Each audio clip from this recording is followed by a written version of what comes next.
Well, thank you very much, Guy. Some really interesting themes there. I'm especially interested in the idea of the long and the short of it, or the short and the long of it.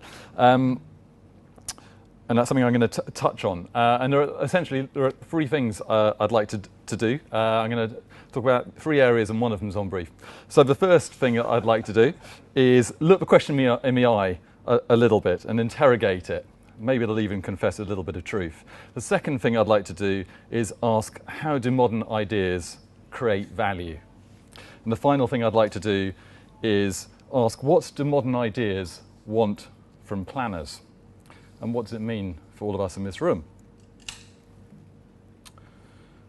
So let's start to look at it. And I think there's quite a lot of things going on with this question. When did planning get so small? It's kind of got weird body language about it, to me. It's got a little bit of a whiff of the late-night taxi driver, I think. It's slightly accusing, slightly defensive, mildly illogical. But it does demand a bit of a reaction. Is new tech crowding out big thinking? It's strange, isn't it? It's a bit like a bouncer on a Friday night.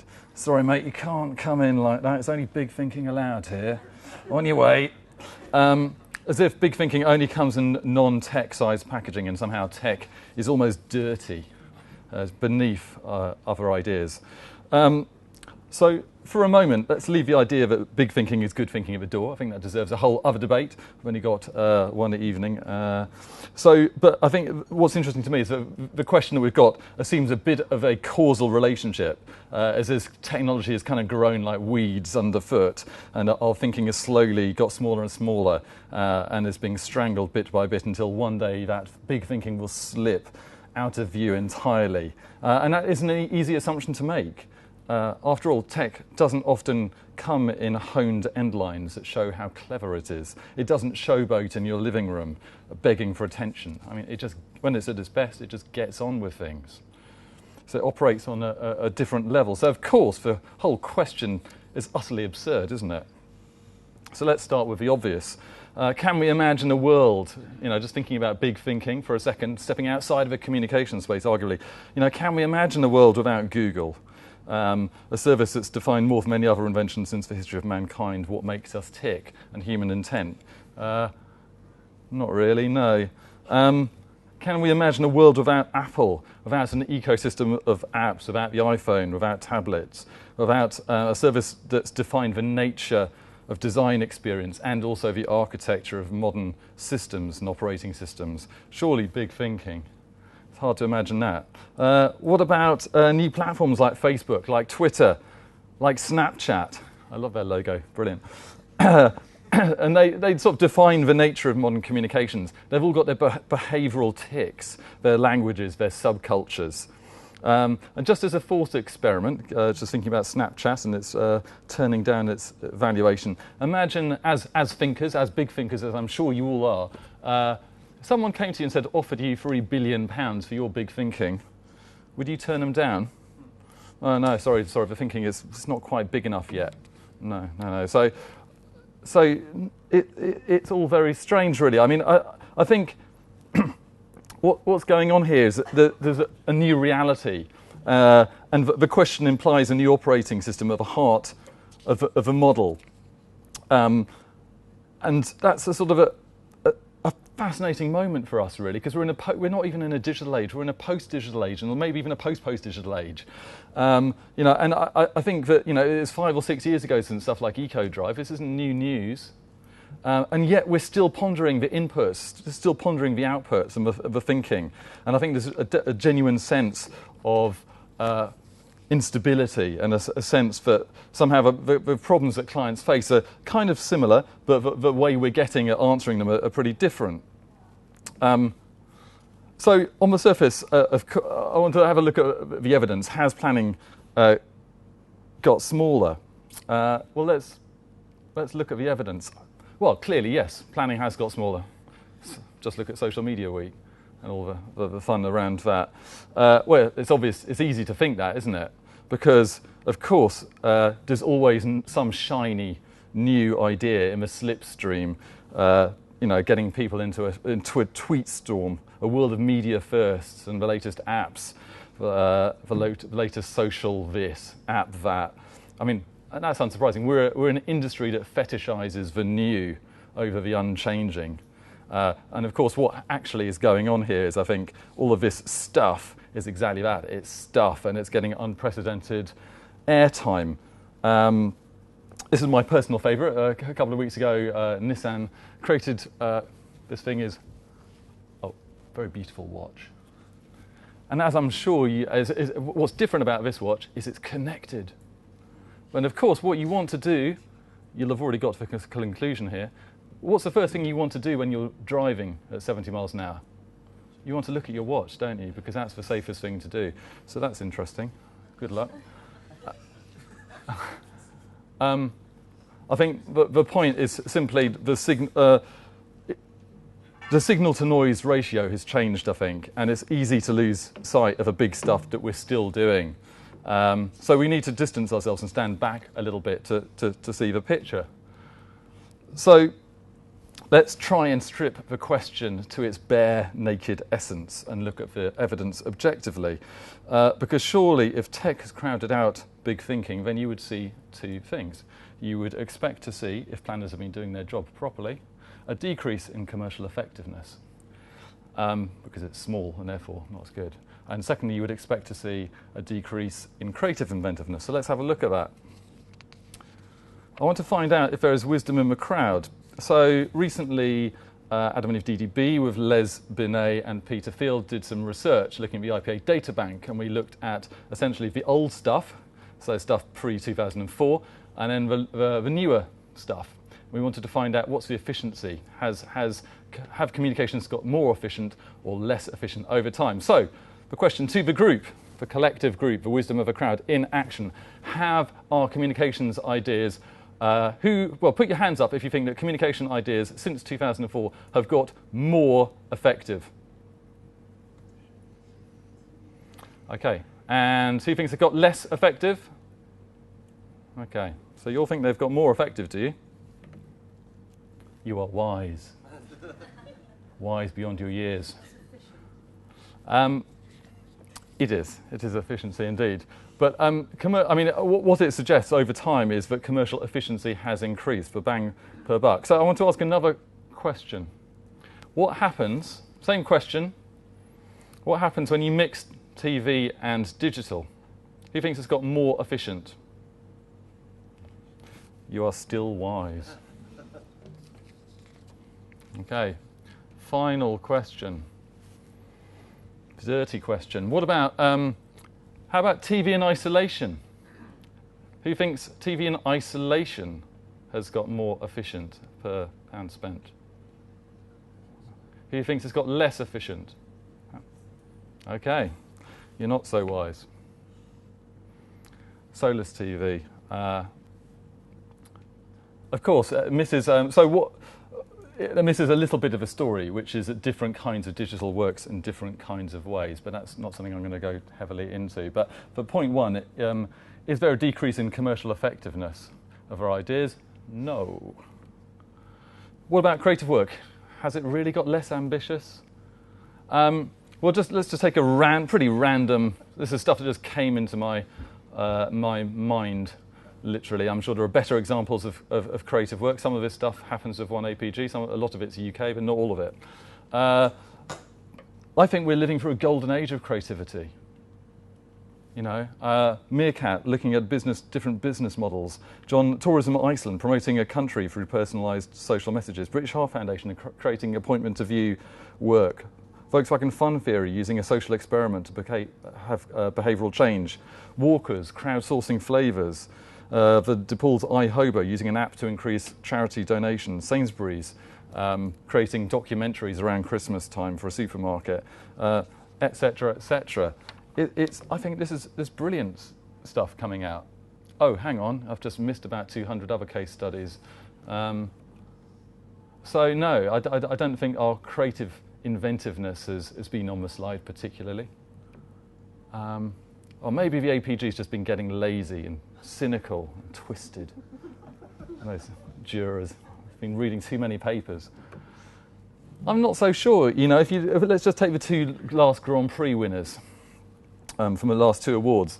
So the APG Colombian Ministry of Defence Operation Christmas is all about mobilising, or rather demobilising, guerrillas in the Colombian jungle. And a really beautiful insight at the heart of it about behavioural that demonstrated personal and contextual understanding.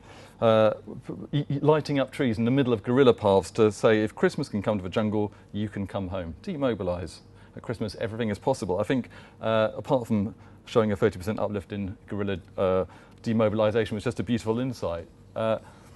And the Grand Prix from the most recent awards, Banco Popular, again, I mean, it's taking on a big challenge and instilling hope in a whole population of Puerto Rico, not through the medium of advertising, but through the medium of a pop song.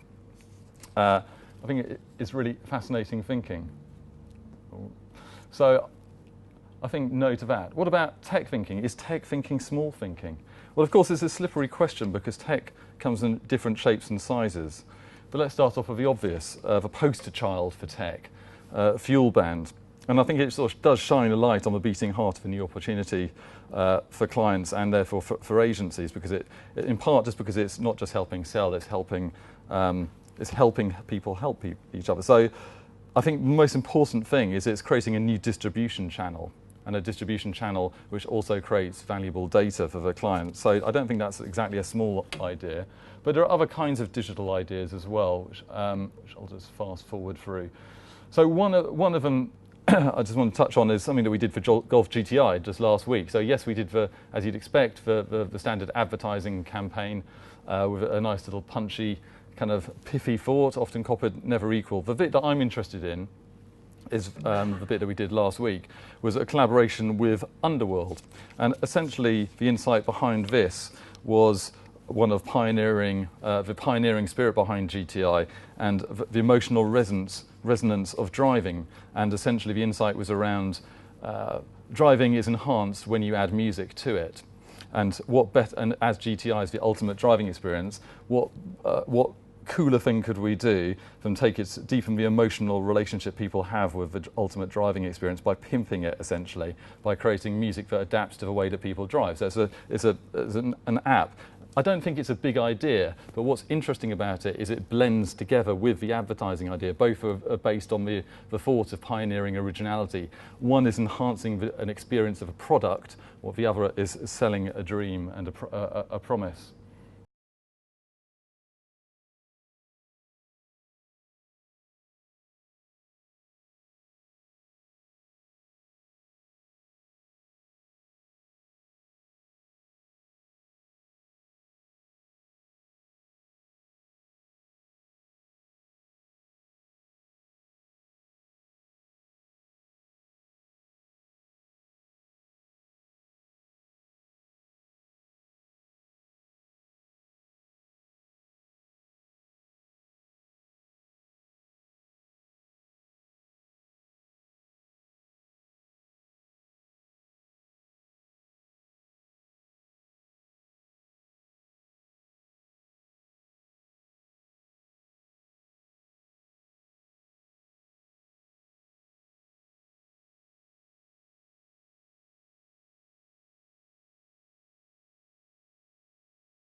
Okay, so I'm sure you've seen the TV bit of that. I think what's interesting for me, again, is this role of tech as a complementary part of an overarching campaign and working in different ways to deepen people's emotional connections with a brand, with a story.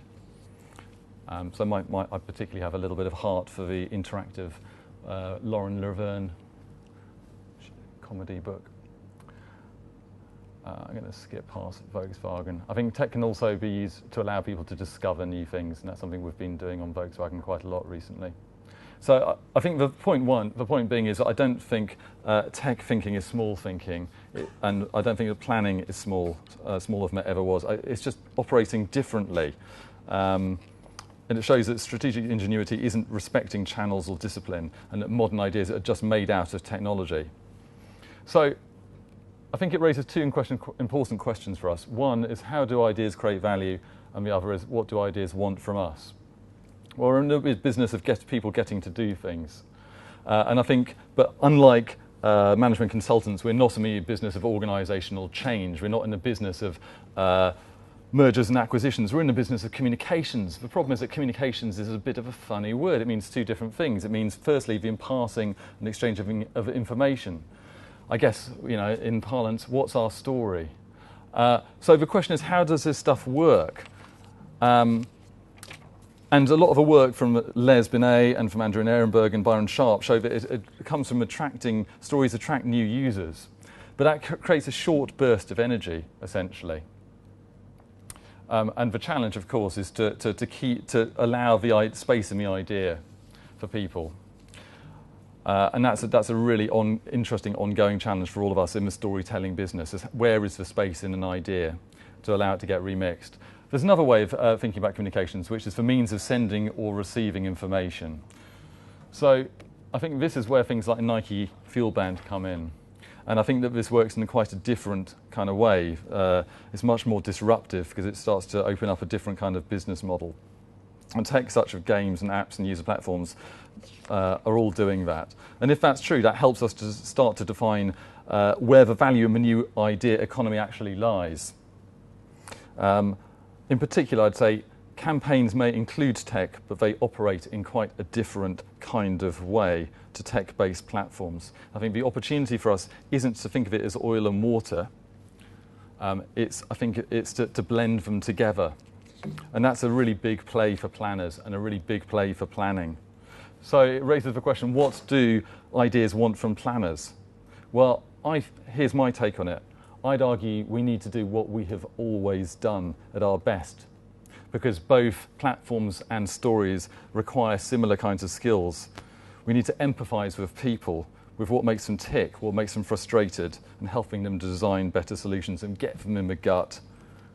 More than that, we need to be catalysts for transforming businesses without ideas so outrageously smart they give clients an unfair advantage. And at their heart, we need to have a higher vision for a business with a simple rallying cry.